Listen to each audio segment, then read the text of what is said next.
Good morning. Today is Tuesday, April 20. We are on part 21 of the Miracles of Jesus Christ. It's also the baby of the family's birthday, so happy birthday to my son Joshua. Dear Diary, we are heading to the Dead Sea. The Dead Sea in Hebrew is called Yam Hamlash, or the Sea of Salt. It is the lowest point on earth. It's surrounded by the Negev desert, and the salt water of the lake means no fish live in the water. That's why they call it the Dead Sea. But the salty water is known for healing properties, as is its mud. And you just naturally float in this Dead Sea, but be careful.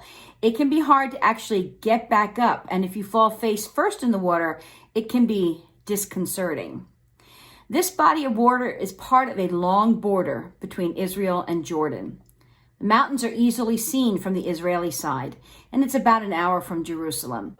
So far, the other stops we've been on today, to refresh everybody's memory, has been Masada, which was on one side of the Dead Sea.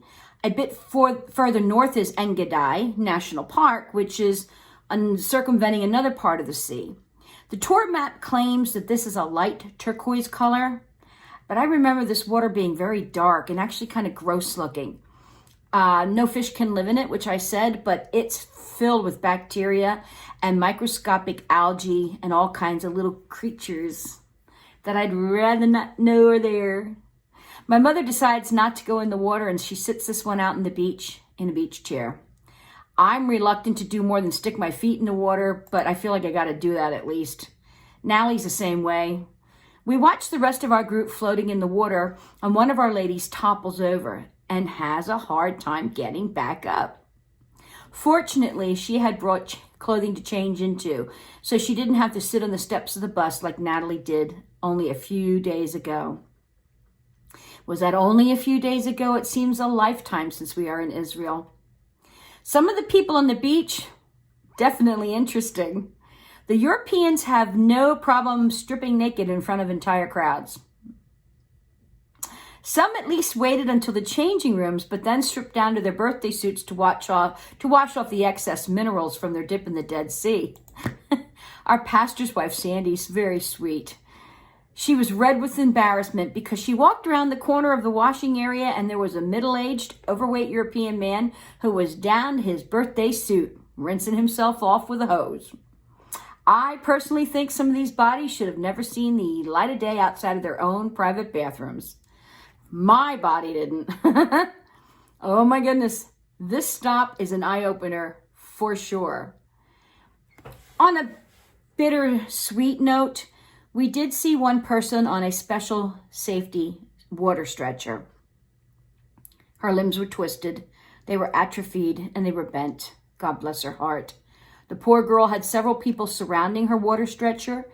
Each one was holding a corner, and they appeared to be caregivers. They were washing the water of the sea across her limbs. Benny told us that people come worldwide to take advantage of the healing claims of the Dead Sea. And he said sometimes you drive by and there's busloads of what my grandmother would have called poor souls being submerged in the waters, hoping for a miracle. Jesus cures the paralytic. Mark 2, 1-12. And again, Jesus entered into Capernaum after some days, and it was noised that he was in the house. And straightway many were gathered together, insomuch that there was no room to receive them.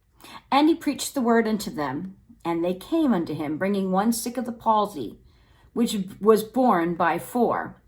And when they could not come nigh unto him for the amount of people, they uncovered the roof where he was. And when they had broken it up, they let down the bed wherein the sick of the palsy lay. When Jesus saw their faith, he said unto the sick of the palsy, Son, thy sins be forgiven thee. But there were certain of the scribes sitting there and reasoning in their hearts, Why does this man speak blasphemies? Who can forgive sins but God only? And immediately when Jesus perceived in his spirit that they so reasoned within themselves, he said unto them, Why reason ye these things in your hearts? Which is easier, to say to the sick of the palsy, Thy sins be forgiven, or to say, Arise, and take up your bed and walk? But so you know that the Son of Man has power on earth to forgive sins. And then Jesus said to the sick man with the palsy, I say unto you, Arise, and take up your bed and go thy way into your own house. And immediately the man arose, he took up his bed, and he went forth before them all, insomuch that they were all amazed, and glorified God, saying, We never saw it on this fashion. And he went forth again by the seaside, and all the multitude resorted unto him, and he taught them. I love reading Mark's stories about Jesus.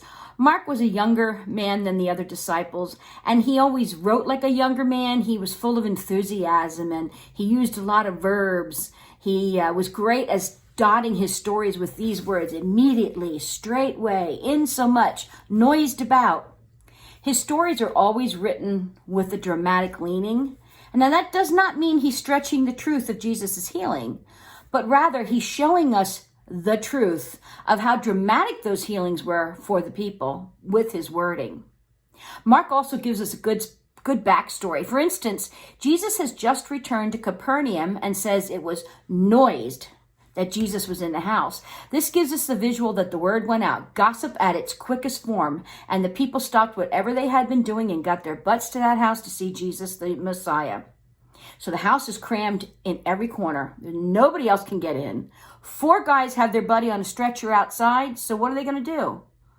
What any other resourceful buddy would do. They're going to climb to the roof, cut a hole in the roof, use ropes to tie around this poor guy on the stretcher, and slowly and carefully drop him down on the heads of those people squashed into the room.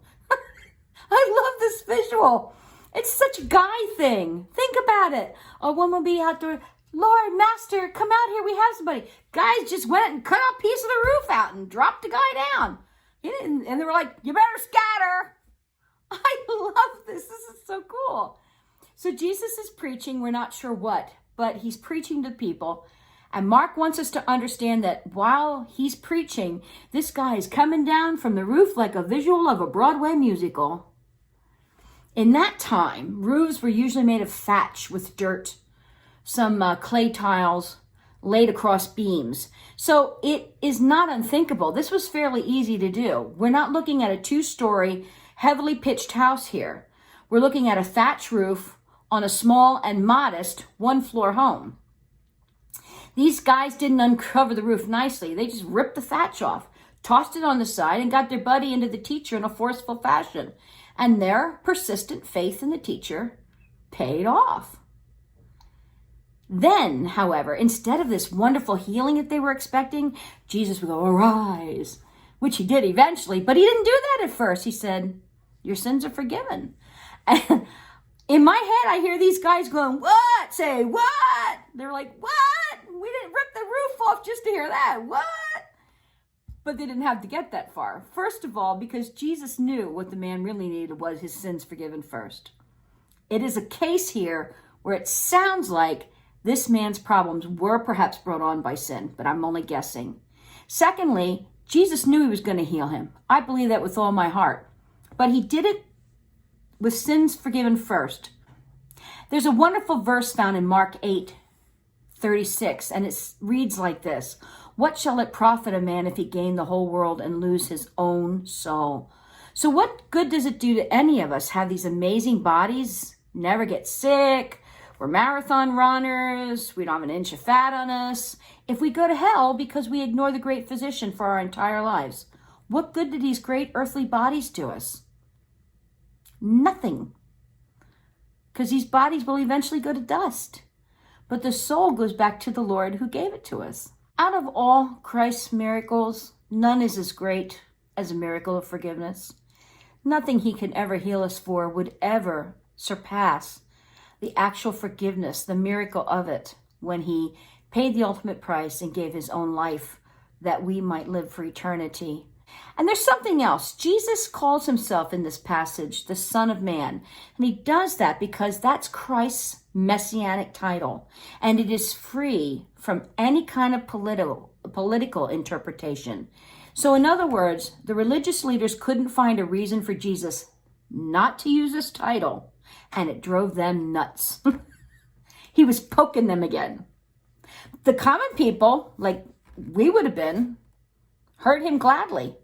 John chapter 7, verses 44 to 46, it reads, So there was a division among the people because of him.